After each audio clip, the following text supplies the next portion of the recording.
Ladies and gentlemen, welcome to Leppy Duels, presented by Jarvie Media. I'm your host, Jacob Arvidson, and I am excited to have you back with us for week 3 of our brand new disc golf debate show right here on the Leprechaun Hollows channel. If you're new to the show or the channel, please take a quick second to like the video and subscribe to the channel. I'll wait for you. Perfect, appreciate it. Here's how the show works. In a moment, you will meet our 4 distinguished guests. Each of those guests will go 1v1 versus the other 3 contestants. Within each duel, each contestant will have 1 minute to deliver their points on the assigned debate topic, along with a 20-second rebuttal period to respond to their opponent's comments. After that, I, as the host, will determine a winner of each duel, and the first one to fill up their scoring bar first wins the episode. Simple enough, let's meet this week's guests. First up, he's the returning champion from week 2. He's the admin of the Discraft All-Day Facebook page with over 17,000 members and the team captain at Great Lakes Disc. Give it up for Will Goeringer. Next up, she's the team captain of MVP's women's team and the co-director of the Michigan Women's Series. Give it up for Jennifer Sawyer. Next up, he hails from Chicagoland. He works alongside the Paul Macbeth Foundation and UPlay and is an instrumental board member of Disc Golf Chicago. Give it up for Eric Savoie. And finally, rounding out the cast here in week 3, a returning member from our first episode. He's the brand manager at Great Lakes Disc and owner of Wolfpack Disc, Mr. Brian Papa Wolf Frawley. Thanks so much for joining us this week, guys. Let's get into it. First debate topic. Las Vegas Challenge is going on right now. What are the biggest storylines we're watching this weekend in your guys' opinion? Will and Jen, you guys are up first. Will, you're on the clock. So I think the biggest storyline heading into LVC is going to be Eagle McMahon. Last year, he took a few months off in the middle of the season and then came back and won the European Open. We didn't see him too much at the end of the season, but he came out and won Goat Hill, averaging 1051 golf, which is a pretty great start to the season.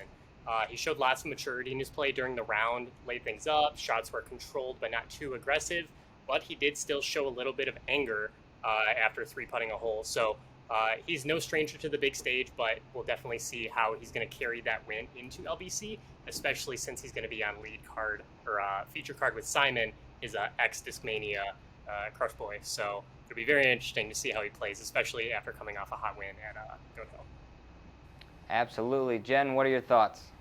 Well, I think going into the Las Vegas Challenge, the biggest storyline will be the excitement of the start of the 2023 season. As the LVC officially kicks off the Pro Tour, it has always kind of been the unofficial season kickoff. This means it's officially disc golf season. So fans will be getting back into watching coverage, following their favorite players, debating with friends, making their Grip 6 selections, and not to mention all the excitement of any of the player shakeups we've experienced over the off-season. So fans will be watching the new moves, seeing how they're adjusting to new plastic. I mean, I may be biased, but Simon Lizotte will be the talk of the town as the biggest off-season shakeup there. He performed very well at the Pro Tour All-Star weekend. He had a hot round in singles and only 1 stroke out of lead at the end of the doubles round. His stats show that he could use some more adjustments on the putting green, but we all know how personal putters become, and without a doubt, it's the hardest adjustment for most players to make. But what we've seen over the last couple of years is the fans keep showing us that they're out there and how much more that they want. So the growth we've seen since 2020 is going to continue to push this. I say it's just the excitement of the start of the 2023 season that'll be the biggest story. I love it. Will, double down for me. Why is the Simon and Simon Eagle story, especially like you said, being on the feature card together for the first round, why is that bigger than the return of the disc golf season? Yeah, I just think they've built a relationship together over the years, Discmania. You know, for a while, I think it'd be hard for anyone to dispute that Simon isn't a part of Discmania's core branding. So it's a big storyline of like Eagle versus Simon, Discmania versus MVP, who's going to come out on top. I think that's an exciting storyline. Good stuff. Jen, why is the return of disc golf for the fans a bigger story? Well, I think, Will's got some good points, and he's kind of pigeonholing himself to one particular player, maybe 2 particular players. But in general, the bigger story is the season. That's what everyone's excited and geared up to see. I love it. Good stuff, guys. Good opening arguments and good rebuttals. I got to give this particular duel to Miss Jen Sawyer. So congrats, Jen, on your first win of the episode. It sends us into duel number 2 between Brian and Eric. Brian, you're going to be on the clock first. We're talking about performances out west in the early season. A lot of past years, we've seen people in Vegas in particular kind of pop off, and then a month later they start to disappear, and we don't really hear from them inside the top 10 the rest of the season. So how should we be looking into those performances out west? Brian, go for it. Yeah, I think the first thing we're going to have to kind of look at from our lens is the fact that weather is going to be a huge component of this weekend. We have reports of 30-mile-an-hour winds and snow already happening tonight, which is Wednesday as this is recorded. So it'll be interesting tomorrow morning at that 7 a.m. TA time for the FPO players. That's a real fast turnaround from high wind and snow and ice, and I hope that those pads get taken care of. As far as reading too much or too little or how we view this weekend in general, I think the number one thing we're going to have to look at is the storylines that we're going to develop throughout the year. This is our kickoff, as Jay Saw said. This is our excitement level. How are we going to transition as a sport, as a movement, what we see this weekend into prolonged activity all the way through the end of the Tour Championship? What are we going to see from the likes of Simon, who switched? What are we going to see from the partnership with Jomez to draw more attention to FPO?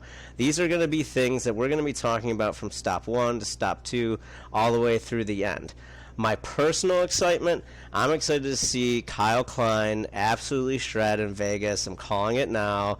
Call me a homer. Call me a buddy sayer. I'm just really excited to see my boy do well out there. He threw a monster roller at All-Stars, and I think he's ready to show that on the course.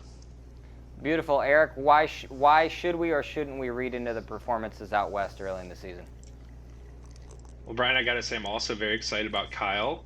Just had my draft league last week on Skip Ace. He was the first MPO player I took. So, yeah, Nice. Expecting big things. But, yeah, overall, though, in terms of how much we should read into LVC and Memorial and what that will mean for their performances throughout the season, I think we should definitely take it with a grain of salt. It's very early in the season. These players are most likely raw. They may have made form adjustments over the offseason. Many of them have new bags, and it's been a few months since they've been competing at the Elite Series level. On top of that, the courses, like there's the weather factor Brian pointed out. There's also the fact that they're mostly wide open Heiserfests. So they don't force you to be as well-rounded as will be expected when we get to Northwood Black at Deglow, Idlewild, or especially the Ultimate Test of Worlds in Vermont. And also, if you look at last year, Luke Humphreys was the points leader coming out of Waco. He wasn't even the GGPT finale. So overall, good performance is a good performance, and it's certainly not a bad sign. But I don't think it's necessarily an arbiter of what's to come when it really matters. Good stuff, Brian. Double down on your statement. Differentiate yourself a little bit from Eric. Well, I think I will double down on the fact that I disagree with Eric's alignment of Luke Humphreys. I think he played himself out of those. If you look at someone like Sarah Holcomb, who already is in first place on the FPO side, and now she's playing without Tatar or without Pierce, she can really set herself up for success where she can take a few events off maybe mid-season, let her body recover. I would really look to see what she can do specifically. And then... Excuse me. Really excited to see how Kat comes out. She trained aggressive all off season, as she said, and she didn't pick up a disc until like mid-January, redoing her whole form. So I think Katrina Allen could really surprise us. She is a past winner, obviously, at this event. She's one of the highest rated players going into this event. But I do think that that's a storyline to see, is how does she kind of set up her stage of dominance in 2023. Eric, bring it home. Why should I be picking you for the win on this duel?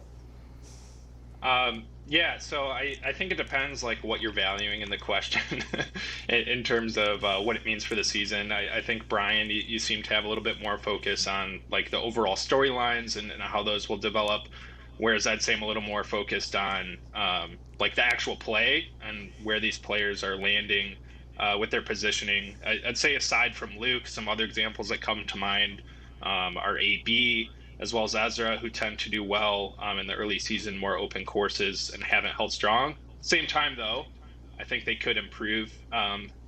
Both those players could do better this year. So to me, I guess my argument more comes from the fact that the courses are more open and don't challenge them in a well-rounded way. Good stuff. I think Eric, you summed it up well for me. The reason you're going to win this duel is because, one, you stay a little bit truer to the question, but two, I think I agree with you there. The performances out west kind of are just a separate shell of the rest of the tour a lot of the time. So Eric takes the win in duel number 2. Brian, you're going to stay in the duel here. Will is going to be joining you. You've got the big hot topic of the week. Will, you're going to be up first. Prodigy versus Gannon Buhr lawsuit. What's going on? Take it away, Will. All right, so my take on the Prodigy lawsuit against Gannon Buhr. So numerous testimonials of trusted individuals I've talked to lean in Gannon's favor. Supposedly, this isn't the first time a player or employee has been sued by Prodigy unsuccessfully, and they seem to have a pretty disorganized business structure in general. I read through all their court documents. There was one declaration that said Gannon leaving would leave Prodigy without a high-profile athlete, which I think is a huge slap in the face to their whole team, which isn't even a part of this. So they're kind of doing damage while trying to save face at the same time. And for the most part, obviously, I'm not a lawyer. I have no idea what I'm talking about, but I kind of agree with Gannon's lawyers that the alleged material breaches were not cured based on the promises by the president. So he should be able to terminate the contract as it's written. But based on history and everything, I think Prodigy's in a real bad spot right now. Brian, any different take? Do you want to take this a different direction? Go for it. I think in the court of public opinion, Prodigy can't win this argument. But for the sake of this game and beating Will in an argument, I will tell you that every manufacturer should be thanking Prodigy right now. Every manufacturer should be sending Prodigy a little nest egg, a little bonus, like, hey, when you get killed, which is about to happen, here's a little bit of running room to survive on.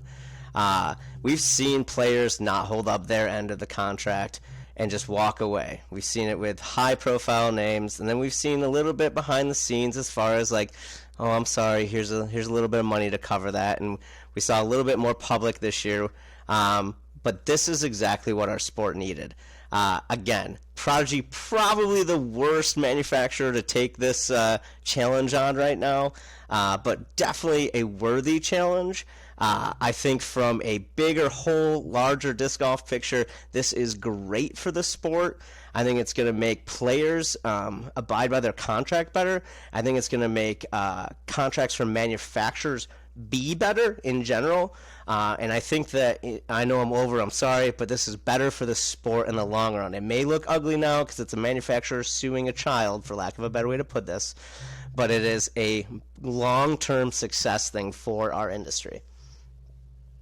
Brian, I'm loving your points. Will, why should I take you? Honestly, all of mine was just based off reading the documents. I think Brian makes a lot of great points that this is great for the sport. So besides what's written and the claims Prodigy's throwing around, I don't have too much to add. All right, Brian, fluff yourself up a little more. Give me that point now, Jacob. Stop wasting the people's time. But in general, this is great for the sport in the long term. I'm sorry, Gannon, you're a very nice young kid. It was a pleasure to meet you. But take this on the chin for the sport. Let's do it. Let's make it better. Let's make it more professional and more successful. Please. Good stuff, Brian. I think you said it well. It sets a precedent for the rest of the sport, and I think that's what a lot of people are dogging on Prodigy overall, but that's what they're missing in this. Like, this is a baseline going forward for a long time. So for that reason, you are the winner, and Will kind of conceded there. But we'll give Brian the win for sure. Sends us to our next duel between Jen and Eric. Jen, you are going to be up first. You guys are debating your thoughts on the new PDGA logo that was just released. Take it away, Jen. Well, I'm going to come out and say that I like it. I know a lot of people don't, but the old logo always seemed a little clip arty, like someone made it out of Word, if you ask me. So this logo is not that. The PDGA must have sat down and asked, like, hey, how can we update the logo? make it more modern, and I think they really delivered. The simplicity is nice with the profile of the disc. People seem to either really love it or hate it, but I like that it symbolizes a new era in disc golf, and we're gaining more steam and coming into the bigger sports arena with better coverage, bigger sponsors, more fans. The talent is just getting insane. So I think it's good to adjust the brand image to be a player on this bigger stage that we have found ourselves in. Good stuff. Eric? Well, Jen, you're making it tough to debate. I agree on most of your points. Yeah, I also like it. I think it looks really fresh. I think the brand rollout was also well executed. To the question of like whether we need it or not, I'd say yes. Like totally agree. Looked like clip art, was basically 3 logos in one. And I don't do like t-shirt branding stuff, but I've just heard that like the new Boulder logo should be easier for like stamping on discs and onto merch, which will be good as well. And we speak to the professionalization as well. I mean, it was huge that the sport landed Barbasol last year as a major sponsor. So by having an updated branding with a full sponsor kit with different colors ready to go, anytime we go to other big sponsors, it'll put us in a great position. I think it's also more inclusive, which is great. There's no specific gender or body type. I truly believe that disc golf is a sport for anyone, and by not having a specific characterization of a human, it can be in that way. Good stuff from both of you there. Good points overall. Jen, you're up first on the rebuttals. Kind of separate yourself from Eric, double down on the points that you made that he didn't make. Well, he's got a good point on the actual like printing logistics and bringing those sponsors in, but I really think that it is the voice of bringing us into a modern era of disc golf that this is supposed to symbolize. That is really what's important here. Eric? Yeah, I think you have a great point, Jen. Like, the sport has grown so much. And, like, when I joined, like, 10, 11 years ago, I was, like, PGA number 50-something. We're well over 200 now, so I think it's good timing to have something new. One thing I didn't mention is, like, a lot of pros I've talked to have concerns with the PDGA right now, whether it's, like, how they've gone about the dealing with Natalie Ryan or overall how they're, like, treating players and their dealings with the DGPT. So that's the main question I have is, like, should they fix some of that stuff before they do the logo thing? Fair enough. You guys made this one tough on me. A lot of it being you were very closely aligned in your points. But I'm going to give Eric the edge on this one. I think the logistical approach, talking about printing and whatnot, and then approaching outside sponsorships, I think that's a big point that shouldn't be missed. So Eric's going to take the win on this duel, putting him at 2 points overall. Eric, you're going to stay in the duel, going against Will. You're going to be debating the new Mojo Riser disc golf bag attachment. Eric, you're up first on this one. What's your take on it? All right, so this was the first I heard of this product, honestly. I'd say at first glance, it looks great. I see a lot of benefits where it keep you from getting your bag wet or muddy by putting it on the ground. Also, you can't tell in the video, but I'm 6'5", so I love the idea of not having to bend over as much to grab my discs. It also seems way easier than like carrying a stool around and setting it on top of the stool. At the same time, I definitely have some questions / concerns, like how easily will it attach to different bags? Also, how heavy is it? I wouldn't want to add much extra weight to my bag. But I'd say my biggest concern is the projected $150 price point. Like, is it really worth $150? One of their value props on their website is wear and tear, but I've had the same grip bag for like 7 or 8 years, and I've cleaned it maybe once or twice, and like there are 0 signs of wear on any of the zippers, and nothing is ripped. So to me, seems cool. $150, probably not worth it. So maybe a nice gadget for people that have the budget, but for me, I don't think I'll be buying one. Good stuff, Will. So I think it's a super cool idea. There's no real competition that they have because there are really no other products like it right now. But that also means it has a super niche demographic that it's going towards. Based on their website, it looks like they're trying to run 1,000+ units via pre-order. And it could be difficult to get sales with them, estimating 6 to 8 months for shipping. They're planning on international sales eventually. It might be too late at that point, depending on how the pre-orders go. But they also have a price curve. So their early pre-orders are going as low as $100, going up to $140 for the remaining pre-orders. Does that mean that they're selling at a loss or at cost in hopes that that'll spark sales down the line? Design-wise, it looks pretty easy to use. They've definitely put some thought into their customer base. They have a bag list on their website going over which bags are compatible or aren't. And their website was created about 6 months ago for my research, so I'm curious how long into the project they were before they bought that domain. But I'm unsure if disc golfers will be able to find the value at that price point, kind of similarly to Eric's final point. Okay, so the value point versus the functionality is where they're losing you guys. Similar arguments.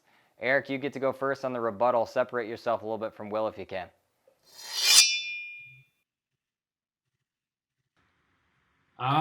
Yeah, I don't know. It's pretty tough. Will, like your point on like the scaled pricing and like how early have they gotten into it? That's something like beyond disc golf. I'm curious to see like what happens with businesses.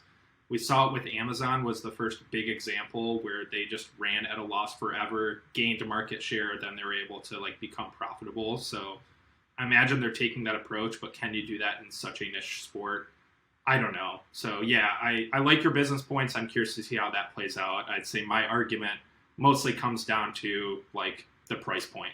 To me, it just seems like a cool, fun to have gadget, but not something everyone's going to buy. Will? Yeah, I think the price curves specifically could hurt them in the long run with shipping 6 to 8 months away, not having international sales on day one. They're going to lose a lot of money on shipping depending on where their production is out of. So I would be curious to know how much the product is to make and just how much they are making on their margins, for the sales they are going to get. But like I said, I think at that price point for what it is, most people are just going to prefer putting their bag in a stool.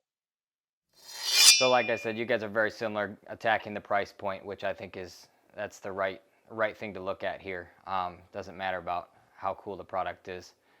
You're right, it's a niche market and the price point is a little bit high at this point. Will, I love that you dove into more background information on domain and the price curve you talked about. So for that reason, I am going to give you the point for this duel, which sends us into our final duel. Winner of this one is going to go into a tiebreaker with Eric. Jen, you're going to be up first against Brian. You guys are debating which out-of-production mold would you guys bring back. Any company you want, up to you, but why would you bring it back? Jen, you're up. Well, I will have to say, after thinking about what's versatile in your bag, what you use the most, especially maybe here in Michigan, and what I don't have access to anymore out of my preferred bag setup, I am going to go with the MVP Tangent. It's a slightly understable 4-speed mid-range that is so versatile. I've been collecting them since I went in OOP, but everyone needs an understable mid-range that is controllable. A slight hyzer, it has a straight finish, put a little Annie on it, and it will follow that line. A straight S shooter out of the box should be in everyone's bag.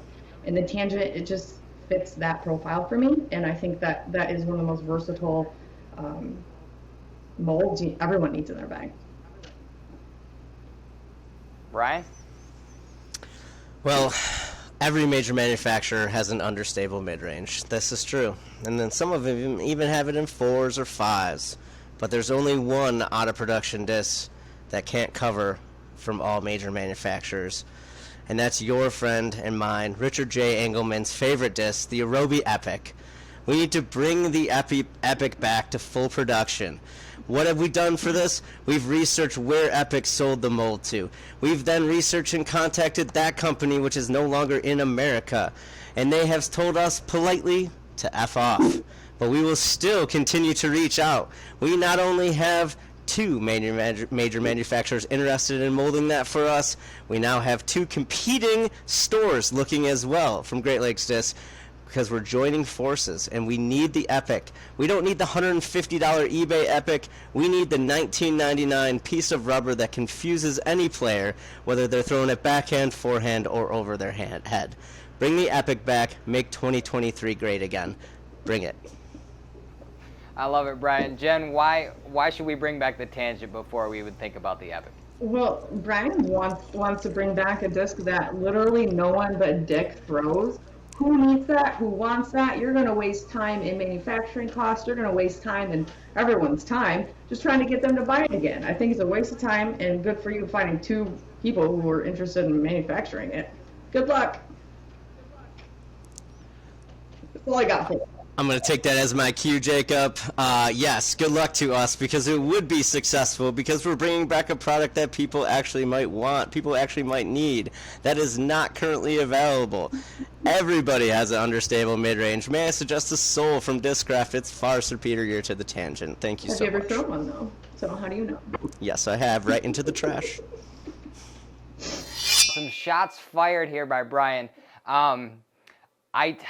I like both of your arguments. Jen, I do see Brian's side, though, that, you know, there are competing companies that can offer something in the same ballpark as the Tangent, whereas the Epic, you know, as outlandish as it may be, nobody else has it. So for that reason, I am going to give Brian the win, which sends us to a tiebreaker between Eric and Brian. Eric, you're going to be up first. We are discussing the most overrated disc golf brand, and you guys can go whatever direction you want with this. Eric, you are up. So rather than crapping on one specific brand, I'm going to crap on a business model, and that would be mystery boxes and auction sites. So I remember the early days of mystery boxes. They were sweet. I think Discraft was actually one of the first ones I got. Like, you would get a bunch of discs. There was really good value. They were usually their factory seconds or true overstock, and you could try out a wide variety at a good price point. Today, mystery boxes, I feel like Discmania has gone wild with, like, sign up, it's $100, and then, like, most people I've seen that have ordered them aren't even that excited about them. Same thing with, like, the auction sites you can subscribe to. To me, it's analogous with, like, microtransactions in gaming. Like, hey, bid on this thing, and then, like, we'll see what you get surprised with. To me, it's, like, basically gamification, if not gambling, with disc golf. So maybe, like, new players or disc hoarders will be excited about it, but to me, it's just kind of gimmicky. I love the direction you took there, Eric. Brian, which way are you going to go with this? You know, I worked full-time in the disc golf industry, and I would hate to ruffle the feathers of any one of the manufacturers or competing companies or anything like that. But in the last 7 seconds since this conversation has started, I've changed my answer, which is going to get me in trouble. I would like to tell you that the most overrated people in this entire sport are agents that don't know how to be agents. There are a lot of agencies that have popped up over the last couple of years, and some of them have done really well and made their clients lots and lots of money. And there's some that don't even know how to fulfill a contract with their clients, and yet they're going to court to maybe save another client. I'm not saying that has any connection to the current situation that we're in, but there are a lot of agents that need to make smarter choices when recruiting players and creating contracts with said players so that both the agent gets paid and the player gets paid. Not just one, both. That's the correct business model. I really love both of your directions that you took that. So double down on them for me. Eric, you're up first. Give a rebuttal. Why are mystery boxes more overrated than agents, or bad agents, I should say? This is so tough. I'm like borderline seceding because Brian, I think your point is so good, especially if you look at like what's going on with Gannon, like, and how much fast the sport is changing and the size of the contracts. Like, we need good agents, we need good lawyers. Like, the business fundamentals have to get better. I guess my argument would be that those things are important for touring professionals, whereas like people that fall into gimmicky, like anyone could fall for this mystery box auction stuff. So I could see a wider amount of people being impacted by that. Brian, bring it home.